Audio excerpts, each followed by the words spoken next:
Today is the day that I've been waiting for quite a while. Spelljammer Adventures in Space is finally available for D&D 5th edition, and I have it. I'm going to share my thoughts on this 3-book collection with you. I'm going to go through book by book and just give my opinions throughout, probably more than anything on the Astral Adventures guide, because that's what I find the most interesting, as well as Boo's Astral Menagerie, but also do some light stuff on the Light of Xaryxis, the new adventure for 5th edition as well. Overall, I'm really excited for all of this. I think it's a great package overall, and if you want to see more of my thoughts, be sure to like and subscribe. Today's actually my birthday, so if you want to take that chance to subscribe, I would really appreciate it as a small birthday gift. But yeah, thank you all for joining me, and let's jump into the actual books themselves. This is an interesting product format that Wizards really hasn't done in 5th edition so far. It's 3 smaller books in a singular package, along with a DM screen and a map of an area that is important to the adventure. I really love this format because when you have a new setting like this, it's really useful to have portions of it that you can hand to your players and portions of it that are just for the DM. I really like having that kind of separation of church and state there, as I've had issues with other books like Theros and whatnot that have players' options within them, like the Leonin and Satyr races, in addition to the Paladin and Bard subclasses contained therein. But I don't want them to look at the monsters, the lore for the setting, stuff that could be spoilers to my overall campaign plans as a DM. But with this, I really like it. You get the Astral Adventurer's Guide here, which is something that is just for the players, but you also get Boo's Astral Menagerie and the actual adventure itself in order to just be DM things. You can't have one book on the player side of the table, past the DM screen, and 2 books on your side of the table, on your side of the DM screen. One thing that I'm not a huge fan of in this format that is just a very minor gripe is that all of these books are 64 pages. I feel like they really could have shuffled that around a bit. If they had added maybe 5 or 10 more pages to the player options and taken 5 or 10 pages from the adventure, I think that'd be a perfect package. I think that maybe there could be used a few more things in the actual player options themselves, but I'll get into that just now when we're getting into the player options. So, first book we're looking at here, Astral Adventurer's Guide. This is a cool one. It's got races, it's got backgrounds, and the bulk of it is how Spelljammer ships function, how combat's going to work, and how running a Spelljammer ship is going to work in 5th edition. So, getting into the first stuff that I mentioned, there are 2 new backgrounds, which confirm, for the first time in 5th edition, other than Strixhaven, which I don't count quite, because it's a Magic the Gathering setting, and those have always been strange balance-wise. It confirms that we are getting backgrounds with feats attached to them in 5th edition. We get 2 backgrounds, one of which comes with the Magic Initiate feat, one of which comes with the Tough feat, and I really like both of these. They add a lot of flavor to your character and really fill gaps that might have been otherwise missing for characters that are starting their adventures in wild space in Spelljammer settings, and I really enjoy that. A big selling point of this book, and something that has been teased for quite a while in UA and other ways through Wizards' various social media, are these 6 brand new races coming out in this book. I think we've got a great variety here, and I think they're all quite strong. I really like the fact that they are all quite strong, but they're all strong in their own unique way. Particularly, I think that all the recent strong races have just been, oh, it's flying, it's strong. Whereas the Autognome is strong because it has innate AC or doesn't take damage as much from poison or acid. Or the GIF have really good firearm properties, which is pretty rare in 5th edition as firearms are not typically discussed very much. But yeah, I really like that there's more variety in the strength here. I think that there is very much a standout in terms of power. The Hadozee is, as it currently stands, quite powerful. I think it's going to get eroded toot sweet there, though, particularly because the gliding ability, not costing any movement, is a pretty big exploit. With Xanathar's rules, you can drop 500 feet in a round, and the Hadozee allows you to move 5 feet horizontally for every 1 foot you drop vertically. And with the no movement penalty, that means that they can move 2,500 feet in a single round without expending their movement or action or bonus action, which is completely nuts.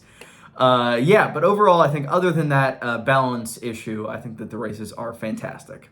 And one thing I would add for the GIF is that if your setting does not use firearms and you still want to include GIF, maybe substitute that with transferring the benefits of getting proficiency and not having to do the loading stuff to crossbows. So that's what I've done when designing for classes that focus on firearms in the past.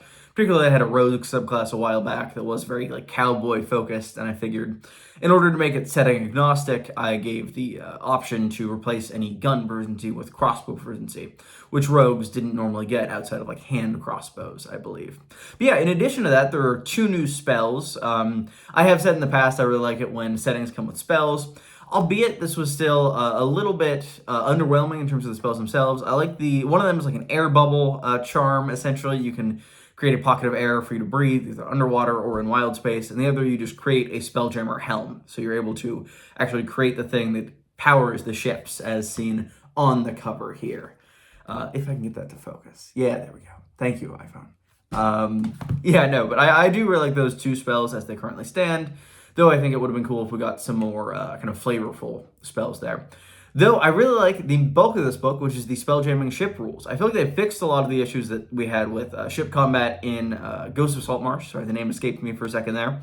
And it took a lot more from Descent into Avernus rather than Ghosts of Saltmarsh in terms of combat mechanics on ships, on vehicles, and I really, really enjoyed that. Now getting into the second book, Boo's Astral Menagerie. This was one that I was very much excited for as a DM because anytime we get new and unique creatures, I get super excited to use them in my games. And overall, I think it's a great book. I think that for its 64-page runtime, it is super dense. It has got a ton of creatures, and I really like that it focuses on kind of mid-levels of gameplay. That makes sense given the adventure, which we'll get to in a minute. But I think that it's something that some books tend to overlook. I feel like books tend to focus either on low-level monsters or on high-level monsters, and mid-level can at times get left behind. So I really like that this kind of provides that gap. And it does have things that are on the higher end and on the lower end, but it does very much bridge the kind of CR 4 to CR 12, 13 for the most part of its page length. I would like to see a couple more super high-level things in here. I believe the highest thing we have is one of the ancient dragon forms that we now have, with the solar and lunar dragons are CR 19 and 20. I don't know if that's respectively. I might have gotten that mixed up.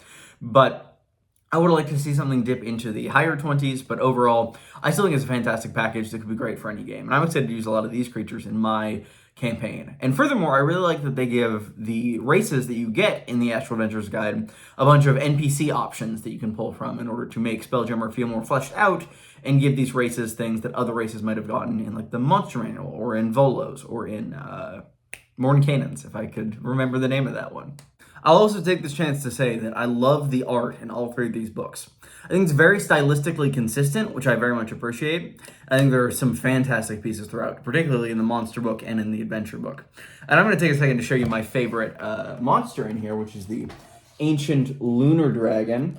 It is CR 19. That is some fantastic art right there and a very cool stat block. The monsters in here are really creative. I'm a new player of 5th edition, or new player. I've been playing for like 6 years. But I really like a lot of these creatures, and they're unlike anything I've ever seen. I don't know if they're original 5th edition. I don't know if they're from older Spelljammer. But yeah, I really love them. Murder comets are quite fun, as are giant space hamsters. And giant space hamsters pose a bit of a conundrum to DMs in that if you have a druid in your party, especially moon druid, watch out, because they are beasts and they are big and powerful. So you may have to have a stance on whether or not you allow giant space hamsters in your Forgotten Realms game. This is Editing Quinn coming back to mention another one of my favorite monsters in this book, that being another Chewinga variant. I love these things in Icewind Dale. They're really like cute elemental little creatures. They're always CR0 and they always have charms that go along with them. And I really like that this one comes with charms too, specifically flavored to space. I love the lore and the art here. Riding a space guppy, fishing for other space guppies is great. I think it's a really nice little stat block here, and it's great to have these little fairy allies in space. It goes against what is typically thought of in space, and it's nice to have that small benevolent force present as well. Last but certainly not least, we have Light of Xaryxis, something. I'm sure I will not pronounce it correctly if this will come into focus. There we go.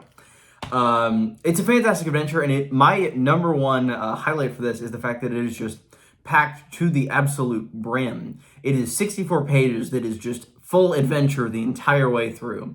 There are 12 whole chapters, each of which are several pages long, dedicated to various points throughout this story. And I think it's a very good story throughout. I love that it's a little higher level as well, in that any smaller adventure like this, stuff like Lost Mines of Phandelver, which are similar page counts to this, have been lower levels, level like 1 to 4, I believe. This instead is levels 5 through 8. And if you want more, there's a free adventure available on D&D Beyond, Spelljammer Academy. I've reviewed part of it on the channel. It is fantastic. I really enjoy it. And I think it's a great lead-in to this adventure. And with these two combined, you have essentially what is a full adventure book from Wizards, something like Icewind Dale or like Call of the Netherdeep. But half of it is free and half of it comes in a package with all of the other rules that you might need for spelljamming. And I think that's really cool. I think it's great that they've been doing so much more free stuff on D&D Beyond lately, and it's just been really good for the game in general. All three of these books are super economical with page space, and I really appreciate that as well. It really feels like you're getting a good bang for your buck with this slightly higher price, but with 3 whole books in this package, in addition to a DM screen right here, which is really cool. This might become my main DM screen even when I'm not running Spelljammer games, because God, I just love this art. It's like all of my favorite colors in one. You can see that? Yeah, look at that. That is fantastic. It's like whale sounds. I want to start playing with this. It's got all kinds of cool stuff in here. It doesn't have the conditions as is typical in a typical DM screen, but it's got a ton of random encounters, which I love, for various level ranges, which is really cool, in addition to rules for Spelljammer ships, as well as ship quirks, shipboard tasks, ship cargo.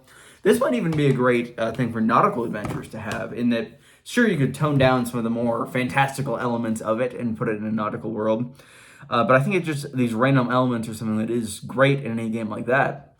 I'd love to use it for a Salt Marsh games, things like ships appearing out of nowhere and whatnot. It could be really cool. But overall, I think this is a fantastic package, and I really, really love it. I've been looking forward to this set of books all year, and I'm not disappointed in the slightest. I really love everything they have to offer. The new races are fantastic, and I want to play several of them right away. I think, as I said in my video a couple weeks ago, or last week it might have been, that I really, really love the Plasmoid. That might be my favorite. You Are an Ooze is quite interesting, and I love the uniquely powerful ability to shape yourself to any situation, but at the same time, you have to not be wearing armor if that is the case. I do think it is very convincing that they can add their constitution to AC if they're barbarians, because I feel like a barbarian Plasmoid might just have like tougher ooze to it. And I really like that. They all have such evocative flavor, and I really love the lore of each of them as well. I didn't touch on that very much. But especially things like the Haddo Z, it's quite interesting what they do with the lore there. They've really revised it from UA, and I won't spoil it for you, nor will I spoil the adventure. But if you're wondering whether or not you should pick this up, it has my full endorsement. I think this is one of the best things they've released in years. I'd say that over the past few years, in terms of favorite things of mine, it is Fizban's Treasury of Dragons is probably the top, then this, then Radiant Citadel. And I think that is a pretty solid list of things overall. I think that they've been really doing quite well lately. And I'm excited to see what they have next. There's an event coming up on Thursday, I believe, when I'm recording this, the 18th, where they're announcing a bunch of new D&D stuff. And you bet I'll be covering this on this channel. So be sure to subscribe, like this video, let me know your thoughts on Spelljammer or what you'd want to see in other settings or in this setting in the future. And yeah, thank you all for watching. I hope you have a great day. Bye.